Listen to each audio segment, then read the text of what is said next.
పశ్చిమ బెంగాల్ ముఖ్యమంత్రిగా సువేందు అధికారిని భారతీయ జనతా పార్టీ అధిష్టానం ఎంపిక చేసింది. సువేందు అధికారిని ఎంపిక చేయడంలో భారతీయ జనతా పార్టీ వ్యూహం ఏంటి సార్? అసలు సువేందు అధికారికి కలిసి వచ్చిన అంశాలేంటి? అంటే వాస్తవంగా సువేందు అధికారి the front runner right from the beginning. Dilip Ghosh, Shramik Bhattacharya, మీకు ఒక ఉమెన్ లీడర్, వీళ్ళందరూ పేర్లు వినిపించినా కూడా right from the beginning Suvendu అధికారి వాజ్ నెంబర్ 1 చాయిస్ గానే ఉండే, లీడ్ లో ఉన్నాడు. దీనికి మొదటి కారణం ఏంటి అంటే హైకమాండ్ ఎవరినో తీసుకొచ్చి ఇక్కడ పెట్టింది అనే మెసేజ్ వెళ్ళడం బీజేపీకి ఇష్టం లేదు. ఎందుకంటే ఈ ఎన్నికల్లో మొదటి నుంచి కూడా తృణమూల్ కాంగ్రెస్ ప్రచారం ఏంటి అంటే ఇది బీజేపీ ఇక్కడ నాయకులు డమ్మీలు, గుజరాతీలు డిసైడ్ చేస్తారు, బయటి వారే డిసైడ్ చేస్తారు, సో మనను బయటి వారి పాలనలోకి బెంగాల్ వెళ్ళిపోతుంది, బెంగాలీల పాలనలోనే బెంగాల్ ఉండాలి అన్నది ఎన్నికల నినాదం తృణమూల్ కాంగ్రెస్ది.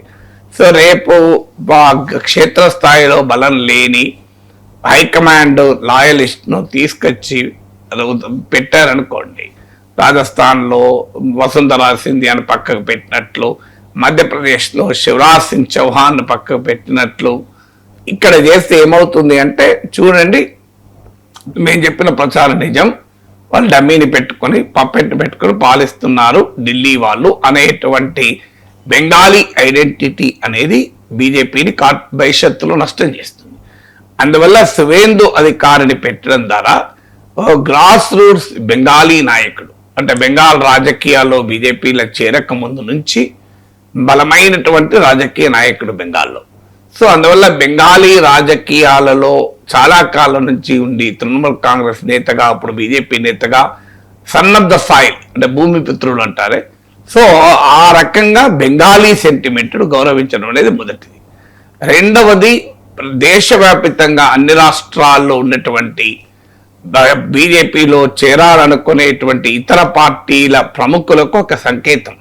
భారతీయ జనతా పార్టీ అనేది ఇతరులకు కూడా అవకాశం ఇస్తుంది, ఏ స్థాయిలోనైనా పదవులు ఇస్తుంది అనే ఒక మెసేజ్ పెట్టడం. ఇప్పుడు ఈయన 3rd BJP chief minister defect అయ్యి, అంటే ఇతర పార్టీల నుంచి వచ్చి బీజేపీలో ముఖ్యమంత్రి కాగలిగిన 3rd లీడర్. అస్సాం ముఖ్యమంత్రి హిమంత్ బిశ్వా శర్మ, అలాగే కర్ణాటకకు ముఖ్యమంత్రిగా చేసిన బసవరాజ బొమ్మాయి జనతాదళ్ నుంచి వచ్చారు, హిమంత్ బిశ్వా శర్మ కాంగ్రెస్ నుంచి వచ్చారు, సువేందు అధికారి తృణమూల్ కాంగ్రెస్ నుంచి వచ్చారు. సో అందువల్ల మీకు దేశవ్యాప్తంగా కూడా ఇతర పార్టీల నుంచి, ఇప్పుడు తెలంగాణలో కూడా బలమైన నాయకులు ఇతర పార్టీల నుంచి లాగాలి అని చూస్తున్నారు.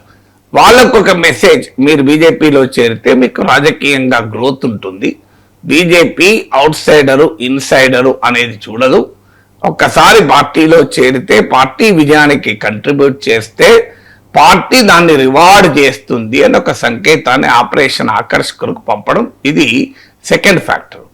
3rd ఫ్యాక్టర్ ఏంటంటే మీరు బెంగాలీ రాజకీయాలను గమనిస్తే బెంగాల్లో మీకు భద్రలోక్ అంటారు, అంటే అప్పర్ కాస్ట్, ముఖ్యంగా బ్రాహ్మణ్ కాయస్థా లీడర్సే బెంగాల్ నాయకత్వాన్ని కలిగి ఉంటారు. మీకు జ్యోతి బసు నుంచి మమతా బెనర్జీ వరకు ఈ అంటే కమ్యూనిస్టుల పాలన నుంచి మీకు తృణమూల్ పాలన వరకు కూడా భద్రలోక్ అంటే Bengali upper caste upper class నేపథ్యం నుంచి వచ్చిన వారు, ప్రధానంగా అప్పర్ మిడిల్ క్లాస్ నుంచి వచ్చిన వాళ్ళే లీడర్షిప్ ఉంటారు. సో మిగతా కమ్యూనిటీస్, ఇప్పుడు రాజవంశీసు, మత్వాసు, నామసూత్రాసు, మీకు మహిషాసు, ఇలా రకరకాల అగ్రేరియన్ కాస్ట్ ఉన్నాయి, ఓబీసీ కాస్ట్ ఉన్నాయి, షెడ్యూల్ కాస్ట్ ఉన్నాయి, షెడ్యూల్డ్ ట్రైబ్స్ ఉన్నాయి. వీరికి సరైనటువంటి పొలిటికల్ రికగ్నిషన్ బెంగాల్ రాజకీయాల్లో లేదు. అంటే ఆ రోజుల్లోనైతే పెద్ద ప్రజా ఉద్యమాల నుంచి వచ్చిన జ్యోతి బసు, ఆయన కులం ఏదని ఎవరు పట్టించుకోలేదు. అలాగే తృణమూల్ కాంగ్రెస్ వామపక్ష వ్యతిరేక పోరాటం నుంచి వచ్చారు కనుక ఆమెను ఎవరు పట్టించుకోలేదు. కానీ రాజ్యం కాలం మారుతోంది, భద్రలోక్ డామినేషన్ వ్యతిరేకంగా వాస్తవంగా బీజేపీ ఈ సబల్టన్ కాస్ట్ అంటే ఎస్సీ ఎస్టీ ఓబీసీ కాస్ట్లను పెద్ద ఎత్తున ఆర్గనైజ్ చేసింది. మీకు ఉదాహరణకు నార్త్ బెంగాల్ తీసుకుంటే మీకు ఎస్టీ సీట్లు, బెంగాల్లో ఉన్న మొత్తం ఎస్టీ సీట్లు బీజేపీ గెలిచింది. బెంగాల్లో ఉన్న ఎస్సీ సీట్లో అత్యధికం బీజేపీ గెలిచింది. మీకు మత్వా రాజవంశీ బెల్ట్ అయితే కంప్లీట్గా బీజేపీ స్వీప్ అయింది. అంటే క్లియర్గా మీకు లెఫ్ట్ పార్టీస్, తృణమూల్ కాంగ్రెస్ నాయకత్వంలో upper caste, upper class, upper middle class sections ఉంటే సబల్టన్ సెక్షన్స్ అంటారు. అంటే సామాజికంగా, ఆర్థికంగా అర్బన్ ఏరియాస్లో కాకుండా గ్రామీణ ప్రాంతంలో ఉన్న సెక్షన్స్ను బీజేపీ సమర్థవంతంగా మొబిలైజ్ చేసింది. అంటే వాళ్ళలో ఉన్న పొలిటికల్ డిస్కంటెంట్ను ఎక్స్ప్లాయిట్ చేసి అది రాజకీయంగా బెనిఫిట్ కాగలిగింది. దానికి రికగ్నిషన్గా గ్రామీణ బెంగాల్ నుంచి, అగ్రికల్చరల్ కమ్యూనిటీస్ నుంచి వచ్చిన మీకు శివేందు అధికారిని చేశారు. అంటే వారి సోషల్ ఇంజనీరింగ్కు సూటబుల్ రిప్రజెంటేటివ్గా వచ్చారు. మీకు శ్రామిక్ భట్టాచార్య లాంటి నాయకుల్ని పెట్టుకుని భద్రలో ఓటర్లను కూడా ఆకర్షించింది బీజేపీ. కానీ మళ్ళీ అలాంటి నాయకుల్ని మళ్ళీ పెట్టారనుకోండి, ప్రజల్లో ఏం మెసేజ్ వస్తుంది? ఓట్ల కొరకు, సీట్ల కొరకు మా కమ్యూనిటీస్ మద్దతు కావాలి, మళ్ళీ అధికారం వచ్చేటప్పుడు మళ్ళీ భద్రలోకులకే ఇస్తారా అనే భావన వస్తుంది. సో ఆ భావన రాకుండా ఉండేందుకు జాగ్రత్త ఉండాలి. ఎందుకంటే ఒక గ్రామీణ సబల్టన్ అగ్రేరియన్ కమ్యూనిటీస్ తీసుకున్నప్పుడు ఈయన క్యాస్ట్ కూడా మైష్యా అంటారు. ఇది నియర్లీ 10% ఉంటారు బెంగాల్లో.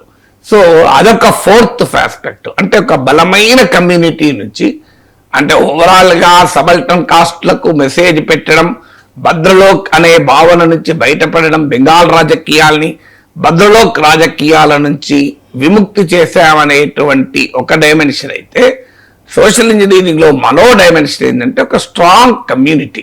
సో బీజేపీ ఎక్కడ రాజకీయం చేసినా ఆ ప్రాంతంలో ఉన్న బలమైన సామాజిక వర్గం ఏది అని గుర్తిస్తుంది. ఇప్పుడు తెలంగాణలో బీసీలు మెజారిటీ కనుక బీసీ ముఖ్యమంత్రి చేస్తామన్నాం. ఆంధ్రలో మీకు స్టార్టింగ్ అంతా కాపు నాయకులను, పార్టీ నాయకులను చేశారు. అందువల్ల ఒక బలమైన కమ్యూనిటీ. అయితే అలా చేయాలన్న రూల్ ఏమీ లేదు. ఇప్పుడు బీహార్లో నుంచి నితిన్ నవీన్ కాయస్థ ఆయన తీసుకెళ్లి బీజేపీ ఆల్ ఇండియా ప్రెసిడెంట్ చేయలేదా? కానీ బట్ అది బీజేపీ అవసరమైన చోట ఒక బలమైన కమ్యూనిటీస్ను తన వైపు తిప్పుకోవటానికి వేసే రాజకీయ వ్యూహాల్లో భాగం మీకు ఒక మైష్యా కమ్యూనిటీకి చెందినటువంటి ఇతను తీసుకొచ్చారు. మైష్యా కమ్యూనిటీ 10% ఉంటారు బెంగాల్లో. దాని ద్వారా రాజవంశీలకు, మతువాలకు, నామసూత్రాస్కు, ఇలా అణగారిన కులాలకు, అగ్రేరియన్ కాస్ట్లకు ఒక మెసేజ్ పెట్టారు. తృణమూల్ కాంగ్రెస్ లాగా కాదు, మేము మీకు రాజకీయ సాధికారికత ఇస్తామని. ఐదవది ఏంటి అంటే హిందుత్వ కన్సాలిడేషన్. సో శివేందు అధికారి బయట నుంచి వచ్చిన వాడైనా ఆర్ఎస్ఎస్ లాంగ్వేజ్ను ఆర్ఎస్ఎస్ వాళ్ళకనే ఎక్కువ మాట్లాడతాడు. ఇప్పుడు మీకు అస్సాంలో హేమంత్ బిశ్వా శర్మ ఇందుకు ఉదాహరణ. సో మీకు హేమంత్ బిశ్వా శర్మ మీకు హిందుత్వ ఐకాన్గా మారిపోయాడు. ఆయన కాంగ్రెస్ నుంచి వచ్చాడు. ఇప్పుడు శివేందు అధికారి కూడా బహిరంగంగానే ఆర్ఎస్ఎస్ నాయకులను, ఆర్ఎస్ఎస్ నేపథ్యం ఉన్న నాయకులు మించి హిందుత్వ భాష మాట్లాడాడు. నేను హిందువుల కొరకే పనిచేస్తాను, ఏం చేస్తానో చెప్పుకోపోండి అన్నాడు. సేమ్ హేమంత్ బిశ్వా శర్మ లాగా. నాకు హిందువులే ఓటేశారు, ముస్లింలు ఎవరు ఓటేయలే. నాకు భవానీపూర్లో కూడా ముస్లింలకు ఎవరు ఓటేయలే. బెంగాల్లో మాకు ముస్లింలు ఓటేయలేదు. ఇది హిందూ హృదయ సామ్రాట్గా తనకు తాను ప్రజెంట్ చేసుకున్నాడు. సో ఆ హిందుత్వ ఎంబ్రేస్ కూడా శివేందు అధికారికి ఉపయోగపడింది. అంటే బయట నుంచి వచ్చిన వాడు ఆర్ఎస్ఎస్ ఐడియాలజికల్ పరివారంలో పూర్తిగా మిక్స్ కాగలిగాడు. మిక్స్ కాలేనప్పుడు ఏమవుతుందంటే ఆ ప్రశ్న ఉత్పన్నమవుతుంది. ఇప్పుడు మన దగ్గర కూడా చూడండి, తెలంగాణలో ఈటల రాజేందర్, బండి సంజయ్ అనే చర్చ వచ్చినప్పుడు ఇదే వస్తుంది. సో అందువల్ల ఐదవది ఏంటంటే హిందుత్వ డైమెన్షన్. ఆరవది ఏంటి అంటే బీజేపీకి ఆర్గనైజేషనల్ నెట్వర్క్ లేదు. మీకు బెంగాల్లో ఇప్పటికీ కూడా తృణమూల్ కాంగ్రెస్తో పోటీ పడగలిగిన సంస్థాగత నిర్మాణం లేదు. సో ఆ బలహీనతను అధిగమించడానికి శివేందు అధికారి ప్యాకేజ్ లాగా వచ్చాడు.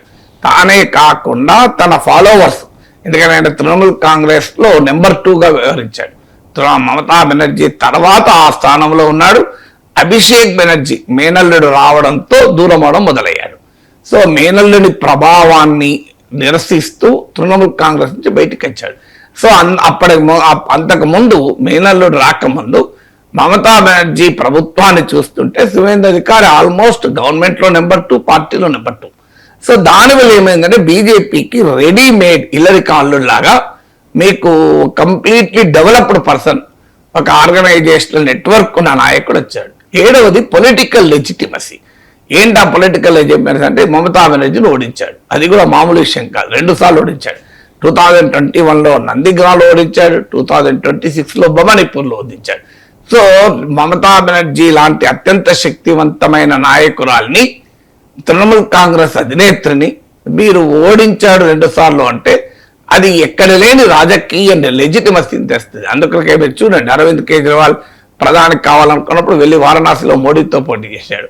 ముఖ్యమంత్రి కావాలనుకున్న ఈటల రాజేందర్ వచ్చి గజ్వేల్లో కేసీఆర్తో పోటీ చేశాడు. రేవంత్ రెడ్డి ముఖ్యమంత్రి కాదలుచుకున్నారు కనుక కామారెడ్డిలో పోయి కేసీఆర్తో పోటీ చేశాడు. సో సహజంగా రాజకీయాలు ఈ పని చేస్తూ ఉంటారు, ఎందుకంటే ఆ పొలిటికల్ లెజిటిమసీ కొరకు. సో అందువల్ల మా సువేందు అధికారి ఆ రిస్క్ తీసుకొని మమతా బెనర్జీని ఓడించడం ద్వారా బీజేపీకి ఒక రాజకీయ వ్యూహాన్ని సక్సెస్ చేశాడు. బీజేపీ రాజకీయ వ్యూహం ఏంటంటే పార్టీ అధినేత్రినే టార్గెట్ చేసి ఆమెను 2021లో నందిగ్రామ్కు, 2026లో భవానీపూర్లో ఆమెను గనక బ్లాక్ చేస్తే ఆమె బెంగాల్ అంతటా తిరిగి ప్రచారం చేయడంలో దెబ్బతింటది. సో దాన్ని సక్సెస్ఫుల్ గా బీజేపీ ఎంప్లాయ్ చేసింది. అందుకు సువేందు అధికారి ఉపయోగపడ్డాడు. అది 7th ఫ్యాక్టర్. 8th ఫ్యాక్టర్ ఏంటంటే మీకు inner functioning of the BJP. So Trinamool Congress, మీకు మమతా బెనర్జీ వ్యూహాలు తెలుసు, తృణమూల్ కాంగ్రెస్ బలాలు తెలుసు, బలహీనతలు తెలుసు. సో అందువల్ల మీకు అది యుద్ధ భూమిలో అది చాలా కీలకం. రావణుని ఓడించడంలో విభీషణుడు ఉపయోగపడినట్టు. సో బీజేపీకి అడ్వాంటేజ్ ఏంటంటే మమతా బెనర్జీ యొక్క సర్వ లోపాలు తెలుసు. మమతా బెనర్జీకి ఎక్కడ స్ట్రెంగ్త్ ఉన్నాయి, ఎక్కడ వీక్నెసెస్ ఉన్నాయి, అందువల్ల యుద్ధ తంత్రంలో అది చాలా కీలకం కదా. సో ఆ రకంగా Suvendu Adhikari inner functioning of the BJP అంటే sorry inner functioning of the Trinamool Congress. 9వది ఏంటంటే దాదాగిరి. అంటే మీకు బెంగాల్ రాజకీయాల్లో స్ట్రీట్ ఫైటింగ్ కెపబిలిటీ చాలా కీలకం. మీకు Mamata Banerjee style of politics అంతా కూడా స్ట్రీట్ ఫైట్. మీరు చూడండి, ఇప్పటికి కూడా గ్రామ స్థాయి వరకు ఆ దాదా నెట్వర్క్ ఉంటుంది. సో మజిల్ మెన్ అనేది కేవలం మైండ్తో పనిచేస్తే సరిపోదు, అక్కడ మజిల్ కావాలి.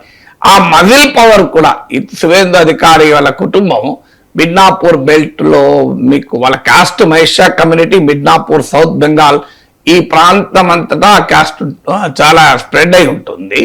సో మీకు ఈ మైషా కాస్ట్ పైగా ఆయన ఆ ఏరియాలో తన కాన్స్టిట్యున్సీ ఒక ప్రాంతంలో పెద్ద దాదాగిరి నెట్వర్క్, ఎందుకంటే ఆయన కూడా తృణమూల్ కాంగ్రెస్ ప్రొడక్టే కనుక ఓ దాదాగిరి నెట్వర్క్ ను ఒక ప్రధానమైనటువంటి డైమెన్షన్ గా ముందుకు వస్తాడు.